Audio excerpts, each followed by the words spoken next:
ਉਹਦਾ secular approach ਖਾਸਕਰ ਟੁਆਰਡ ਮੁਸਲਿਮ ਅਸੀਂ ਉਹਦੀ ਨਫੀ ਕੀਤੀ ਹੈ ਕਿ ਵੀ ਉਹਨੇ ਕੋਈ ਮੁਸਲਮਾਨਾਂ ਦੀ ਇਬਾਦਤਗਾਹ ਦੇ ਉੱਤੇ ਜ਼ਿਆਦਤੀ ਨਹੀਂ ਕੀਤੀ, ਲੇਕਿਨ ਉਸ ਤੋਂ ਪਹਿਲੇ ਜ਼ਰੂਰ ਹੋਈ ਹੈ, ਖਾਸਕਰ ਮਿਸਲਾਂ ਦੇ ਜ਼ਮਾਨੇ 'ਚ ਹੋਈ ਹੈ ਜਾਂ ਉਹਦੇ ਬਾਅਦ ਹੋਈ ਹੈ। ਰਣਜੀਤ ਸਿੰਘ ਨਾਲ ਤੁਹਾਡੀ ਜਿਹੜੀ ਨਾ ਸਪੈਸ਼ਲ ਫੀਲਿੰਗ ਉਹ ਬੜੀ ਨਮਾਇਆ ਨਜ਼ਰ ਆਉਂਦੀ ਹੈ। ਅੱਛਾ, ਉਸ ਤੋਂ ਬਾਅਦ ਜਿਹੜਾ ਪੋਸਟ ਰਣਜੀਤ ਪੀਰੀਅਡ ਹੈ ਉਹ ਯਕੀਨਨ ਸਿੱਖਾਂ ਦਾ ਖਾਨਾ ਜੰਗੀ ਦਾ ਪੀਰੀਅਡ ਹੈ, ਉਹਦਾ ਤੁਸੀਂ ਜ਼ਿਕਰ ਵੀ ਕਰਦੇ ਹੋ। ਅੱਛਾ, ਫਿਰ ਉਹ ਵੀ ਜ਼ਿਕਰ ਕਰਦੇ ਹੋ ਕਿ ਜੀ ਬ੍ਰਿਟਿਸ਼ ਦੇ ਆਉਣ ਦੇ ਨਾਲ ਸਿੱਖ ਕਿਉਂ ਦੁਬਾਰਾ they became loyal to the British empire or the colonial administration। ਉਹਦੇ ਵਿੱਚ ਹੋਰ ਐਂਗਲ ਦੇ ਨਾਲ ਤੁਸੀਂ ਚੱਲੇ ਹੋ। ਗੋਇਆ ਹਿਸਟਰੀ ਦੀ ਬੁੱਕ ਨਹੀਂ ਹੈ, ਲੇਕਿਨ ਇਹ 'ਚ ਹਿਸਟਰੀ ਪੂਰੀ ਤਰ੍ਹਾਂ ਦਿਖਾਈ ਦਿੰਦੀ ਹੈ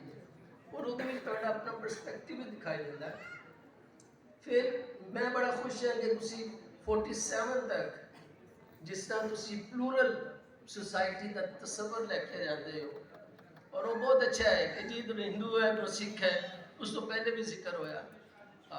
नैनसुख साहब ने भी किया, उस तो होर लोगों ने भी जिक्र किया कि इधर मंदिर भी है, मस्जिद भी है और गुरुद्वारा भी है, इवन चर्च भी है। ये सारा मौजूद से सिख हिंदू मुसलमान सारे इकट्ठे से, लेकिन जैसे ही ट्रांसफर ऑफ पावर का फिनोमेना शुरू होया और उस ट्रांसफर ऑफ पावर के फिनोमेने के विच आके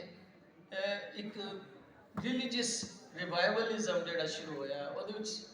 मुसलमान भी ਉਹਦਾ शिकार होया, हिंदू भी होया और सिख भी होया। और जिस तरह ਤੁਸੀਂ फरमाया कि कश्मीर ਦੇ ਵਿੱਚ मुजफ्फरबाद ਦੇ ਵਿੱਚ जिस तरह ਤੁਹਾਡੀ आंटी ਦੇ ਨਾਲ ਉਹਨਾਂ ਦੇ ਬੱਚਿਆਂ ਦੇ ਨਾਲ ਜ਼ੁਲਮ ਹੋਇਆ, और ਤੁਸੀਂ ਬਾਂਗੇ ਦੋਹਰ ਲਿਖਿਆ ਕਿ ਜੀ फाटा ਦੇ ਜਿਹੜੇ पठान सी या अफगानी कह लो, उन्होंने आके जिस तरह कश्मीर की लुटमार की है और कत्लो गारत किया और मर्दों को मार दिता और औरतों को उठा के लै गए, और किस तरह जान बचा के इज्जत बचा के तुहाडे घर वाले इत्थे आए, that is very sensational and also emotional. वो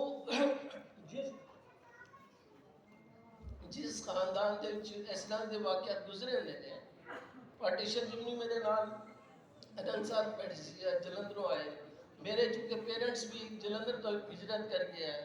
तो वो साड़ी भी कहानी बिल्कुल रिलेट कर रही है, बहुत सारी चीज़ें।